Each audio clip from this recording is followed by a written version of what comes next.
देश में जब जब बना है गठबंधन तब तब हुआ है सत्ता में परिवर्तन। इंदिरा, राजीव, अटल, इन नेताओं को भी विपक्षी एकता के सामने छोड़नी पड़ी थी सत्ता। क्या पीएम मोदी को लोकसभा 2024 में सत्ता से होना पड़ेगा बेदखल? कैसा रहा है भारत में गठबंधन का इतिहास?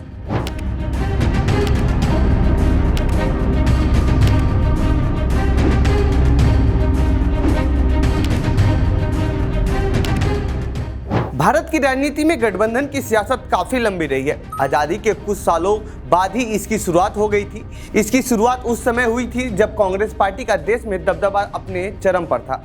इंदिरा गांधी के खिलाफ पहली बार समान विचारधाराओं वाली पार्टियां एक साथ आई थी और समय का चक्र कुछ ऐसा घूमा है। बीजेपी को टक्कर देने के लिए कांग्रेस को ही गठबंधन की पहल करनी पड़ रही है और क्षेत्रीय छत्रपों के सहारे सत्ता में वापसी का राह ढूंढनी पड़ रही है। एनडीए को टक्कर देने के लिए कांग्रेस यूपीए की जगह अब नया गठबंधन इंडिया बनाया है। तो आइए जानते हैं इस रिपोर्ट में अब तक उन बड़े गठबंधनों के बारे में जिन्होंने केंद्र की सत्ता को बराबर की टक्कर दी है। 1967 संयुक्त विधायक दल। पंडित जवाहरलाल नेहरू के निधन के बाद इंदिरा गांधी के हाथों में कांग्रेस की बागडोर थी। इस दौरान उनके कार्यों से कांग्रेस के कई बड़े नेता नाखुश थे, तो वहीं राम मनोहर लोहिया इंदिरा गांधी के शासन से बेहद नाराज चल रहे थे। इस बीच लोहिया ने साल 1967 में संयुक्त विधायक दल गठबंधन का गठन किया। यह मुख्य रूप से कांग्रेस विरोधी गठबंधन था। इसमें भारतीय जनसंघ, संयुक्त समाजवादी दल यानी संयुक्त सोशलिस्ट पार्टी, भारतीय क्रांतिक दल और प्रजा सोशलिस्ट पार्टी शामिल थी। इन मुद्दों पर बना था गठबंधन।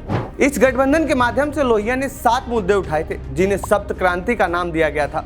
इनमें स्त्री और पुरुष के बीच असमानता, त्वचा के रंग के आधार पर असमानता, जाति आधारित असमानता, कुछ देशों द्वारा दूसरे देशों पर औपनिवेशिक शासन, आर्थिक असमानता जैसे मुद्दे शामिल थे। इस गठबंधन ने कांग्रेस के खिलाफ कई राज्यों में जीत दर्ज की। इनमें उत्तर प्रदेश, पश्चिम बंगाल, बिहार, केरल, ओडिशा जैसे राज्य शामिल थे। 1977 जनता पार्टी। इंदिरा गांधी और कांग्रेस के बाकी वरिष्ठ नेताओं के बीच टसन के कारण साल 1969 में कांग्रेस 2 भागों में बंट गई। इंदिरा गुट वाले कांग्रेस का नाम पड़ा कांग्रेस आर और मोरारजी देसाई और चंद्रभानु गुप्ता समेत अन्य कांग्रेस के वरिष्ठ नेताओं ने मिलकर बनाया कांग्रेस ओ। इस बीच इंदिरा गांधी को सत्ता से बाहर करने के लिए कांग्रेस ओ के साथ मिलकर चौधरी चरण सिंह की भारतीय लोक दल, जनसंघ, सोशलिस्ट पार्टी और जगजीवन राम की कांग्रेस फॉर डेमोक्रेसी समेत अन्य कई पार्टियों ने इंदिरा का विरोध करते हुए कई अहम मुद्दे उठाए। इंदिरा गांधी बनाम जयप्रकाश नारायण। पहले से ही इंदिरा गांधी के खिलाफ जयप्रकाश नारायण ने संपूर्ण क्रांति के नाम से मोर्चा खोल रखा था। इस क्रांति के मुख्य मुद्दे आर्थिक, सामाजिक, सांस्कृतिक, बौद्धिक, शैक्षिक और आध्यात्मिक से जुड़े मुद्दे थे।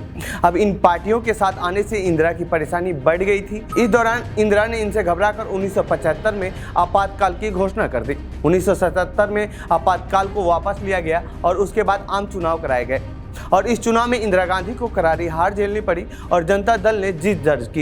यह पहला ऐसा मौका था जब आजादी के बाद कांग्रेस पार्टी देश की सत्ता से पहली बार बाहर हुई थी। लेकिन पीएम पद को लेकर जनता दल में चल रहे रस्साकसी की वजह से सरकार गिर गई और साल 1980 में लोकसभा का चुनाव कराना पड़ा और फिर इंदिरा गांधी की सत्ता में वापसी हो गई। 1980 में ही जनसंघ ने भी जनता पार्टी का साथ छोड़ दिया और फिर भारतीय जनता पार्टी के रूप में चुनाव लड़ने उतरी। बीपी सिंह ने 1989 में किया कांग्रेस को सत्ता से बाहर। इंदिरा गांधी की हत्या के बाद कांग्रेस पार्टी को पूर्ण बहुमत मिला। राजीव गांधी देश के नए प्रधानमंत्री बने। उनके सरकार में विश्वनाथ प्रताप सिंह यानी बीपी सिंह को वित्त मंत्री बनाया गया, लेकिन पार्टी में मतभेद होने की वजह से उन्हें बाद में रक्षा मंत्री बना दिया गया। फिर कुछ दिनों बाद ही उन्हें राजीव गांधी के मंत्रिमंडल से भी निकाल दिया गया। फिर क्या बीपी सिंह ने कांग्रेस से बगावत कर पार्टी छोड़ दी और 11 अक्टूबर 1988 को उन्होंने जनता पार्टी, जन मोर्चा, लोक दल और कांग्रेस एस को मिलाकर जनता दल बनाया। बाद में उन्होंने जनता दल, डीएमके, तेलुगु देशम पार्टी और असम गण परिषद के साथ मिलकर एक यूनाइटेड फ्रंट का गठन किया। देखा जाए तो 1989 का चुनाव कांग्रेस, यूनाइटेड फ्रंट और बीजेपी के होने की वजह से त्रिकोणीय हो गया था। इसके चलते राष्ट्रीय परिदृश्य पर कई क्षेत्रीय राजनीतिक दल उभर कर आए। 1989 के लोकसभा चुनाव में कांग्रेस की हार हुई और एक बार फिर कांग्रेस देश की सत्ता से बाहर हो गई। 1996 बीजेपी और यूनाइटेड फ्रंट। राजीव गांधी की हत्या के बाद 1991 में लोकसभा के चुनाव हुए और फिर कांग्रेस ने 232 लोकसभा सीटें जीतकर सत्ता में वापसी की। इस बार कांग्रेस से नरसिम्हा राव प्रधानमंत्री बनाए गए। राव ने पार्टी में फूट के बाद 5 साल सरकार चलाने में सफल रहे, लेकिन 1996 के लोकसभा चुनाव में उन्हें हार का सामना करना पड़ा। इसके पीछे सबसे बड़ी वजह थी बीजेपी की रथ यात्रा और एक बार फिर विपक्ष की एकजुटता। 1996 में बीजेपी 161 लोकसभा सीटों पर जीत दर्ज करके सबसे बड़ी पार्टी बनी। बीजेपी सहयोगी पार्टी शिवसेना ने 15 सीटों पर, शिरोमणि अकाली दल और समता पार्टी 8-8 सीटों पर और हरियाणा विकास पार्टी ने 3 सीटों पर जीत दर्ज की थी।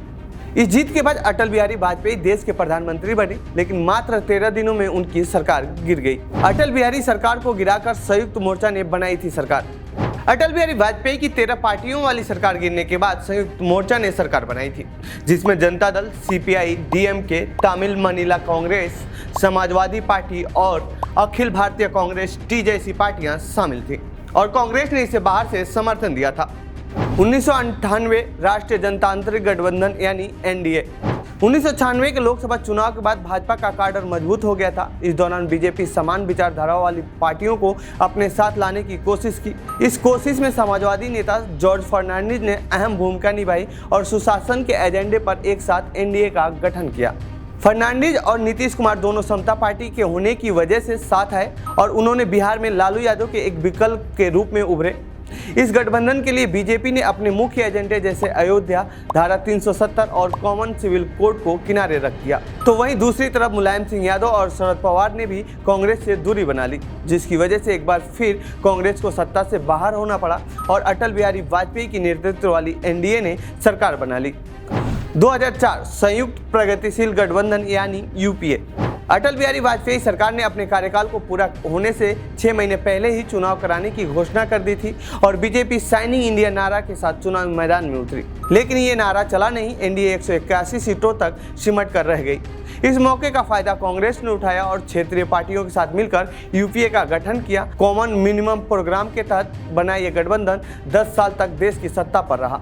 इस गठबंधन में मनमोहन सिंह प्रधानमंत्री बने थे और एक बार फिर कांग्रेस पार्टी बीजेपी के खिलाफ क्षेत्रीय पार्टियों के साथ नए सिरे से गठबंधन करने जा रही है। 2024 इंडिया बनाम एनडीए।